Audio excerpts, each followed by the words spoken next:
Welcome to the DevReady Podcast, where we're helping non-techs build better tech. Today, we're joined by Nathalie Taquet.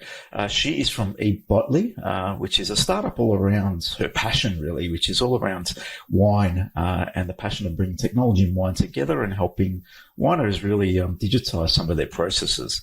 I'll let Nathalie share a bit about herself. Nathalie, thank you for joining us. Thank you very much to have me today. Yes, I have a startup named eBottli, and we help wineries to digitalize their businesses, especially during their processes, to have less paper task, but to have the data that they can cross, compare, and be more efficient in their production. Mm-hmm. In terms of I'd like to always know a little bit about how you got here, because we don't generally start up in a startup.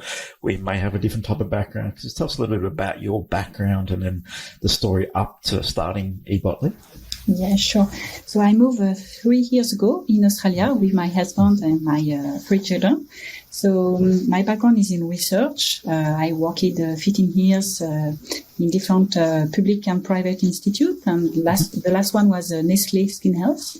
And my husband worked in IoT, especially for the traceability of luxury brands like Porsche or Ferrari.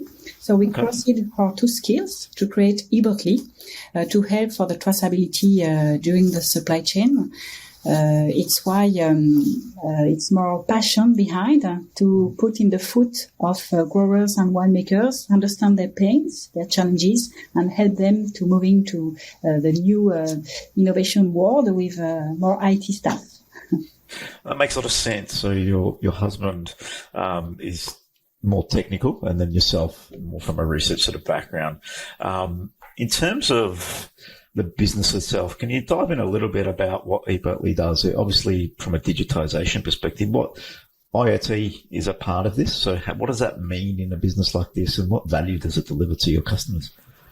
Yeah, so we propose different range like a QR code, but it's more depending on the profile of the winery. So it could be also NFC, RFID, or geo-trackers. So for example, the QR code, it's at the beginning for the traceability of the beans, when you put the grapes inside the beans to be sure that you have all the information accessible in real time. But it could be some geo-trackers, for example, to geolocate in real time by satellite all your containers on the boat, for example, or your truck shipment.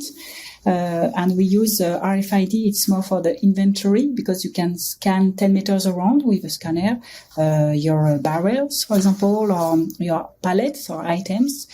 So it's where we can help them to just push them with new technologies, implement them, and simplify their journey. Yeah.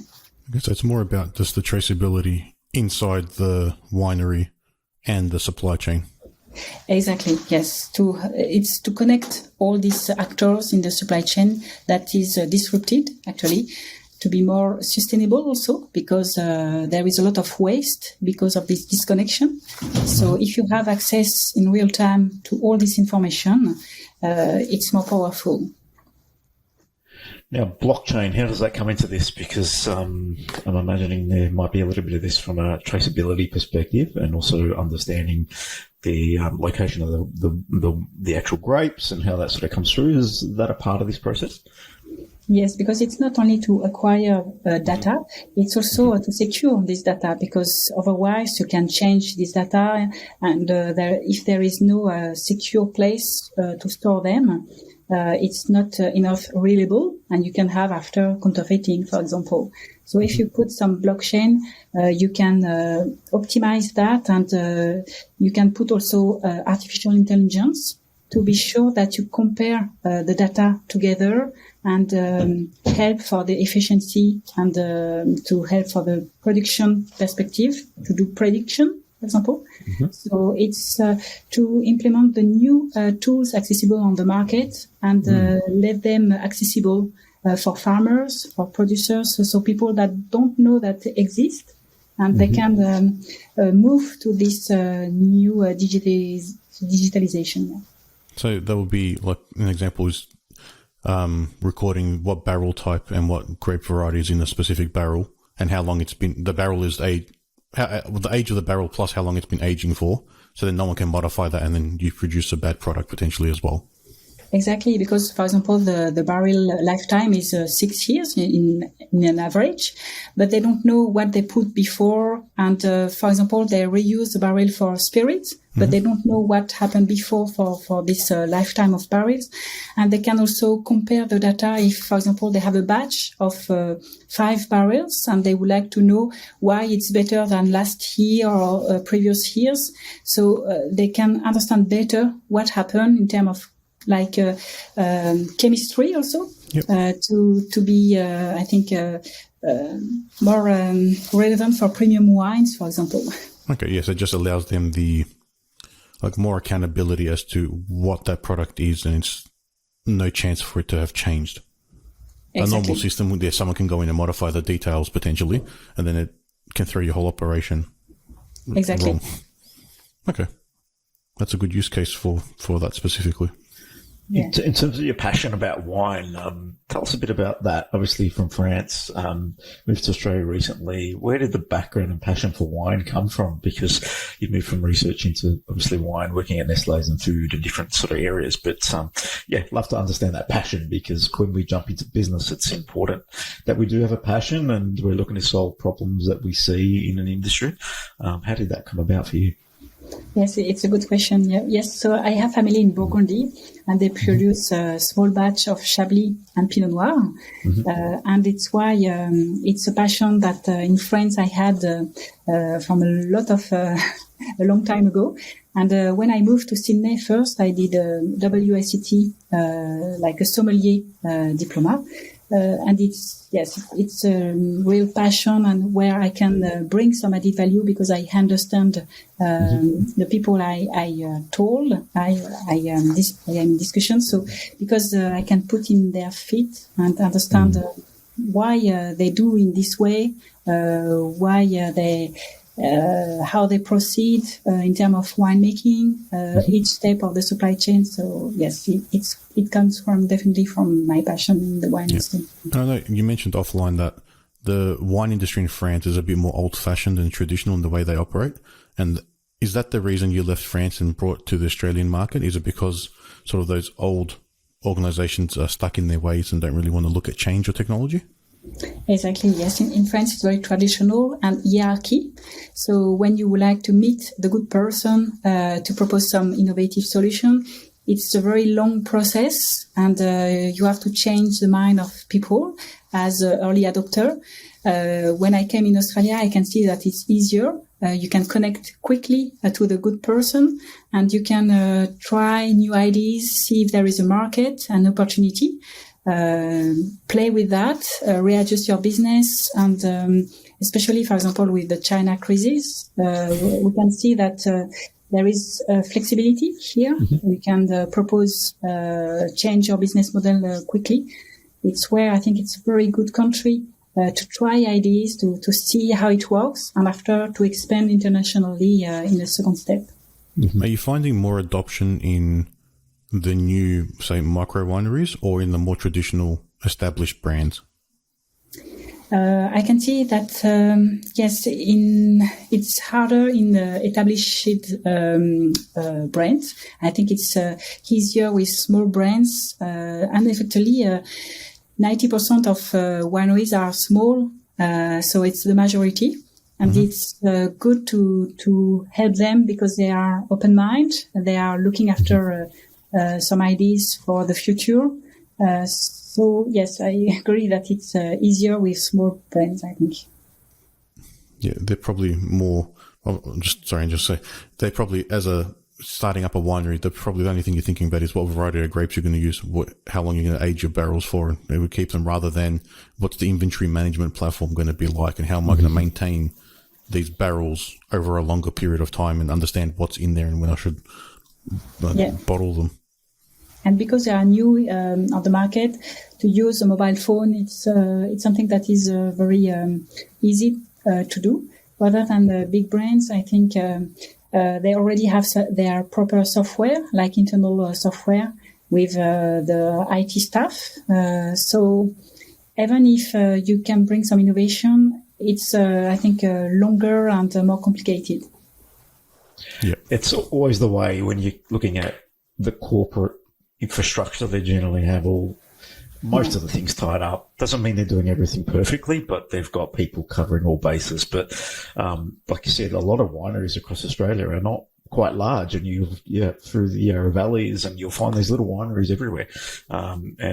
They're mostly the founders and the people running these places are passion people. They love wine, and that's generally where they sort of sit. And then when they get bigger, there might be investors in these and etc. But I get the understanding of most of them are small, which is good for you, because if it's 90%, it's a market you can sort of tap into. Yeah. Yes, if I can complete, it's also because, for example, I am in La French Tech Australia, where I am the president, to do this link between France and Australia, between startup, innovators, but also big companies, because I think it's interesting to propose to big brands some startup who are, I think, more dynamic and quickly in the innovation. So it's where we try to push startup to collaborate with big brands in new solutions. And they are looking more after startup to try new things, to do the proof of concept.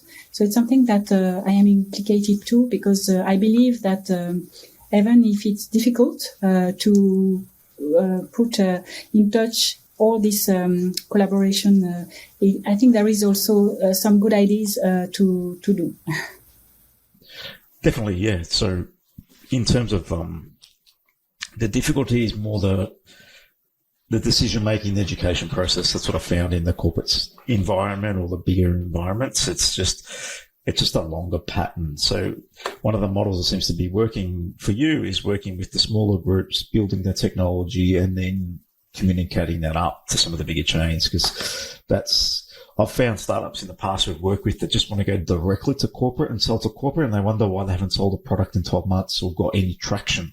It's because the corporate wants to see some traction or get some concept of how this is operating, and they're not able to show it. So there's a bit of learning about playing both camps. If you want to be in a corporate environment, you still need some smaller businesses to work with and trial some tech at the same time. Otherwise, things can be very slow to move. Yeah, I agree. Yeah. In terms of building this technology stack and how it all started, I'm imagining your husband drove a lot of this, but what's that experience been like? You mentioned a few times that you've actually worked with some of your customers to evolve the products and pivot even. You mentioned, not in that terms, but pivot where you were going and how you bring this together. What has that been like for you to experience the start of the business, where it stood, as to the evolution of it over the past 2.5 years? Yeah, I think, yes, it's very important to do this proof of concept with real data, where you can develop the solution, optimize it, because the first solution is not the best one. So you need to connect between technology and the real world to be sure that it fits with the users. So it's why I think it was interesting to do this link, because my husband is more behind his computer, and I think sometimes it's good also to be in the real world with the real technical word they use, and not to be far away, because it's what I saw a lot. It's this disconnection between startup and ideas, and after when, for example, the owners of wineries use your software, sometimes for them it's not intuitive. There is no big button. For example, the majority have around 50 years old, so they need something very simple, and they are not very familiar with the IT stuff. So you need to simplify as much as possible. So it's when you test it in real life that you have, I think, good feedbacks, and you can understand better what are the real challenges in fact. Yeah. Sometimes you don't know those challenges until you get into the hands of some users. And yes, even when you're designing with users, sometimes you don't really get that until you get that tangible interaction, because you can find that, yes, you might be engaging potential customers and helping them work with you to design the product and the solution, but until they physically start using it, it's very different. Once you get a physical device in the hands, okay, you got a mobile phone now. Let's start scanning QR codes, NFC. What does that mean? What does that mean to their day to day? So, and then how do you streamline that? So it makes a lot of sense. Yeah, exactly. When you developed the concept as your like proof of concept, did you develop that and then approach your first customers, or were you working on that with your first customers to develop something that they needed? So yes, we developed it for customer they needed because it was a pain point. Sorry, and it's where we had a lot of discussion to be sure that we were in the good direction and they answer to a real question rather than just to have another software on the market. It's where we try to connect other tools they already have to have only one interface and not to just go on where we would like to go, but without listening our customers, because otherwise it doesn't work. So, because you need also to know if people are ready to pay for your solution, because sometimes it solves a problem, but they don't want to pay for it. So it's also something that you need to be aware about. Yeah, it has to be a problem worth solving for them. Yes, exactly. Yeah. And something that you don't add another step in their journey that is complicated. You want to be taking steps away, ideally, to make things easier, not more complicated. So, that's really important to think about. So, in terms of the journey, where are you going? What's the vision for eBottli? What's the plan for the long term? What do you imagine yourself being in 5 years' time? Yes, so the idea, the vision is to do in the wine industry, but it could be applicable in the food industry and in the chemical product, because, for example, the traceability in chemical product is very important because you have some drugs that people manipulate with, so sometimes they disappear. So it's important to have traceability. So it's our vision, it's to do also with other products that need this traceability. Mm-hmm. And to do this link with France also, so to go to Europe, that is our goal. So get over to Europe. Would you try to take it back into the wine industry in France once it's established here and help them? Exactly, because I have this bridge between the two countries, and yes, it could be very exciting to do. Yes. In terms of across the last couple of years, what's been some of the major challenges for you to build the product for the customers and actually make sure you stay on track? Because as a startup, we only got limited budgets generally. You may have got funding, I'm not quite sure. How did you approach that whole process, and then any sort of challenges that came across the journey?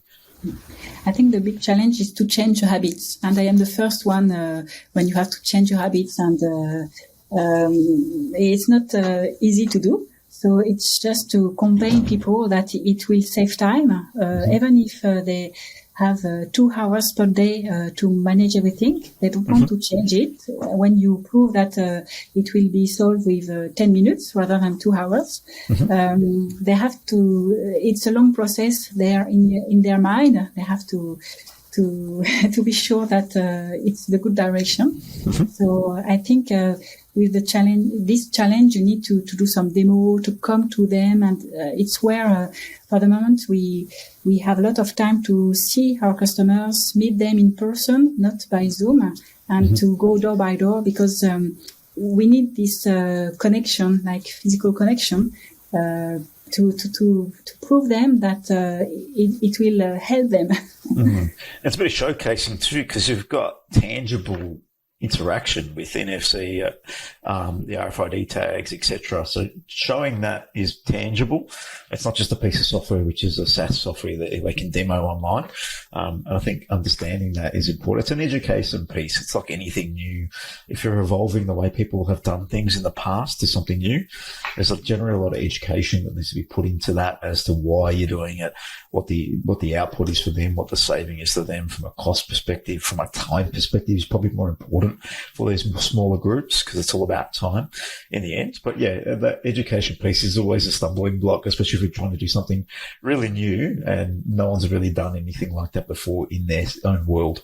Yeah. Yeah, I agree. Yeah, sure. Yeah. Very good. In terms of your husband, what's the team look like? Is it just him developing? Does he have a bit of a team behind him? What does the eBottli group look like?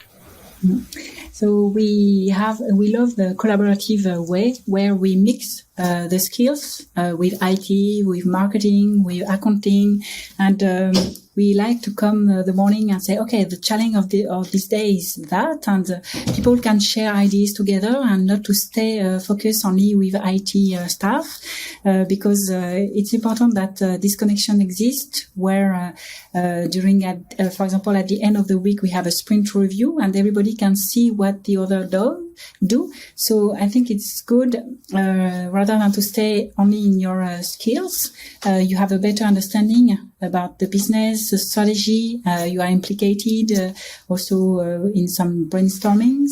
So it's where we try to do as much as possible some interaction between the different teams, because I believe that there is added value for everybody.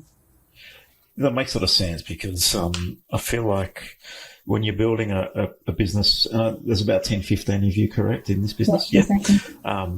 Everyone being on the same page is important. So, yes, you might have a lot of tech-heavy sort of team delivering the technology, but if they're not clear on where the business is going or the direction of the customer or the long-term future, then the product design and development could be lingering.